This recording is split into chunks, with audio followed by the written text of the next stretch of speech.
Hello everyone, welcome to part two of the four-part series for the four main championship races for Cheltenham 2023. So in today's video we're just looking at the Champion Chase, and we have a top of the market Energamine, best price 13 to 8 with Bet Victor there. He's the reigning champion. He won last year's race by 8 lengths. Second that day was Funnable Savola for Venetia Williams.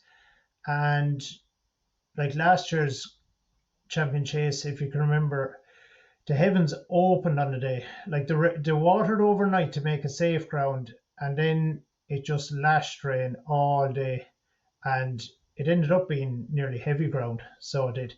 So Shishkin went off odds-on favourite, and he ran no race, so he didn't.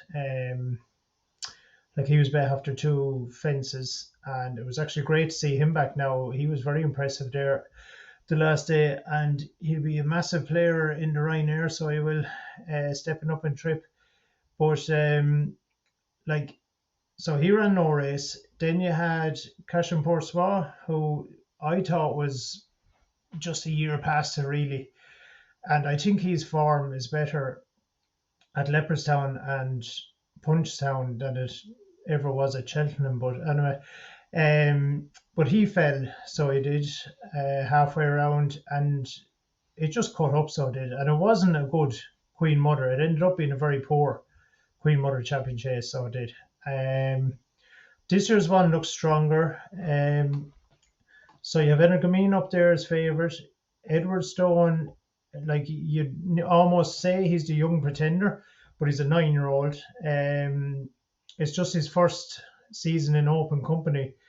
Editor De Jeet has improved all year, but I don't know if there's any improvement left in him now. I just think that he's kind of hit his ceiling, and I think some of these could, improve past him in here. Blue Lord is probably going to step up to the Ryanair more than likely, and he'll take on Shishkin. Gentleman de May, I was up in Leopardstown the last day, like Blue Lord was 1 to 4, and I was 100% going putting up Gentleman de May each way, and I read Willie Mullins's comments in the Sporting Life website, and he said that he was very worried that Leopardstown were after watering the track, and it was looking like it was going to be on the soft side of good, and it wouldn't suit him. And I went off him, and he went and absolutely hosed inside it. I was up there, like I said, I was up there that day, and I think the ground was definitely on the good side of yielding. So it was. I think it dried out, and like his form looks patchy there. You see, he was fourth, he was sixth, first. Like he won at Aintree on good ground at the end of last year, beating Edward Stone. But I think Edward Stone was past it. Like he was after having, a hard season. And I just think it was probably a race too far for him, where Gentleman de May was just fresher and on the better ground. He just, he caught him on the day. But if Cheltenham was to come up on the good side, like the same ground as Leopardstown on the good side of yielding, I think Gentleman de May would be a strong each way selection for me.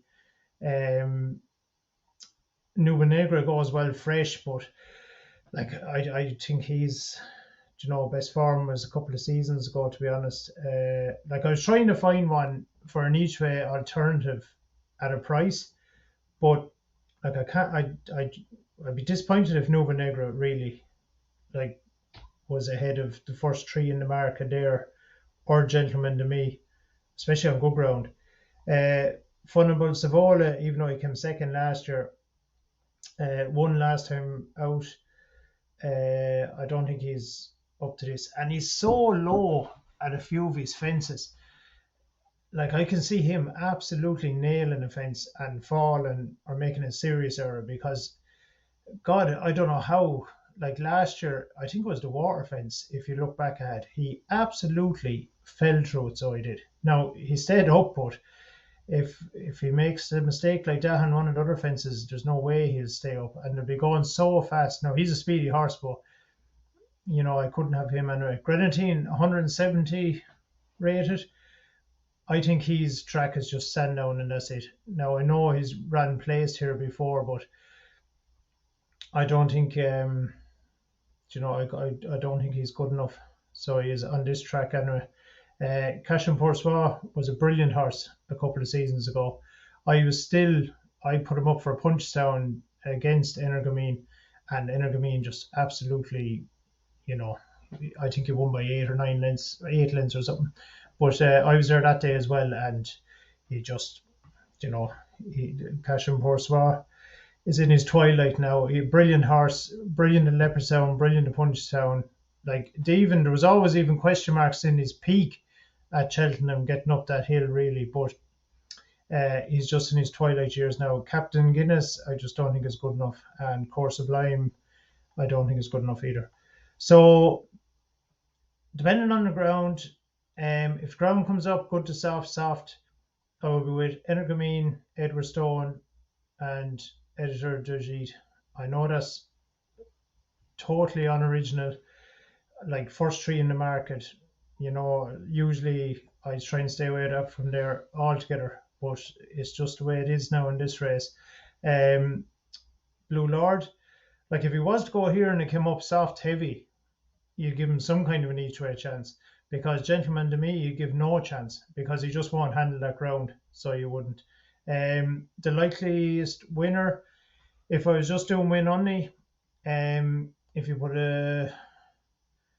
I don't know, if Edward Stone was to go out to maybe 5-2, I'd be happy to back him win. So I would. If I had to pick one to win, it would be Edward Stone. I'd go with Edward Stone. I just thought the last day in Cheltenham, like he unseated the time before that when Editor Dajit won as well, but like just the way, I just think he needed that race to get him perfect for the festival, so I do, and I think Alan King will have him spot on, so he will. Like he was given the perfect ride. He can get a little bit outpaced early on if to go a right good clip, and you'd be just hoping that he doesn't get ran off his feet, that he makes a mistake that'll cost him. But if he can just hang in there early doors, like he'll latch onto him, so he will coming down the hill and around the bend, and he'll give it a right go, up that hill, so he will. Yeah, so that's it, really. That's my opinion. I think Edward Stone is the likeliest winner, and I think if the ground came up on the fast side, on the good side of yielding, I would be 100% Gentleman to me each way. That'd be probably a 2 point each way on him. So, what if it did come up like that? If not, if you could get around 5-2 Edward Stone, I'd be back at him win only, and I'll just take on Energamine. Just it could be really good. He could come back and he could, win this by 5 lengths again. But like the Champion Chase last year, I thought cut up big time, so it did. And in Punchestown, like you bet, Cheltenham Festival, but like I said, I just think he's coming to the end of his career really. So that's it for this week, and next week we'll be back looking at the Stairs Hurdle, which is actually turning out to be an interesting race. 3 weeks ago I thought it was going to be a pretty crap race, to tell you the truth, but now it's turning out to be a better race than expected. It's great now to see competitive fields, like all these odds on Facile Vega, now the Supreme is open, the Champion Chase with Energamine getting beaten is now open. You have the Stairs Hurdle, last year's winner Florence Porter, there's question marks over, and it's great just to get having the likes of Shishkin back, and it's hard to pick winners, but it's brilliant to have a good competitive races. Like you can't beat it, and that's why everyone loves Cheltenham. Like the best of the Irish, the best of the English, and it's only 3 weeks away now, so not far to go, thanks be to God. You can leave your comments down below, guys. Like I don't mind. It's all about opinions, and let me know your opinion, and I've let you know mine, and we'll have a conversation or whatever about it. We'll have a debate or argument or whatever, but we won't fall out about it anyway. Okay, thanks a million, and we'll see you next week. Bye.